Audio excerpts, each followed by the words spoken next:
السلام علیکم دوستو۔ حضرت ابو التیاہ کہتے ہیں کہ میں نے عبد الرحمن بن خنبش رضی اللہ تعالی عنہ سے کہا کہ کیا تم نے رسول اللہ صلی اللہ علیہ وآلہ وسلم کی صحبت اٹھائی ہے؟ وہ بولے ہاں۔ میں نے کہا بھلا یہ تو بتاؤ، جس رات رسول اللہ صلی اللہ علیہ وآلہ وسلم کے واسطے شیاطین نے مکر گانٹھا تھا تو آپ صلی اللہ علیہ وآلہ وسلم نے کیا کیا تھا؟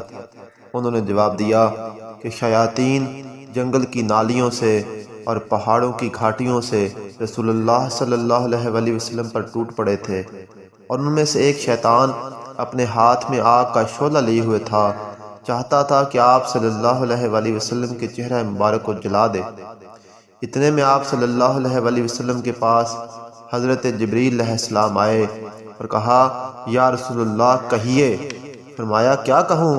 کہا یہ دعا پڑھیے، اعوذ بکلمات اللہ التامات من شر ما خلق وزرع وبرع ومن شر ما ينزل من السماء ومن شر ما يعرج فيها ومن شر فتن اللیل والنہار ومن شر کل تارک الا تارکا یترک بخیر یا رحمان۔ راوی نے بیان کیا اس دعا کے پڑھنے سے شیاطین کی آگ بجھ گئی اور اللہ تعالیٰ نے ان کو شکست دی۔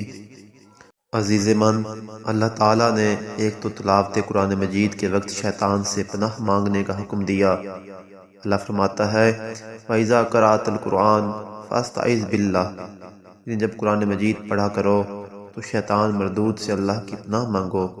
اور دوسرے جادو کیے جانے کے وقت اللہ تعالیٰ نے فرمایا قُلْ أَعُوذُ بِرَبِّ الْفَلَقِ، جب ان دو موقعوں میں شیطان کے شر سے بچنے کا حکم فرمایا تو دوسرے موقعوں کا تو کیا ذکر ہے۔ حضرت عائشہ فرماتی ہیں کہ رسول اللہ صلی اللہ علیہ وسلم نے فرمایا تم میں سے ہر ایک کے پاس شیطان آتا ہے اور پوچھتا ہے کہ تم کو کس نے پیدا کیا؟ وہ کہتا ہے اللہ تعالیٰ نے۔ پھر پوچھتا ہے کہ اللہ کو کس نے بنایا؟ پس جب تم میں سے کسی کے دل میں یہ خیال آئے تو یوں کہنا چاہیے آمنت باللہ و رسولہ۔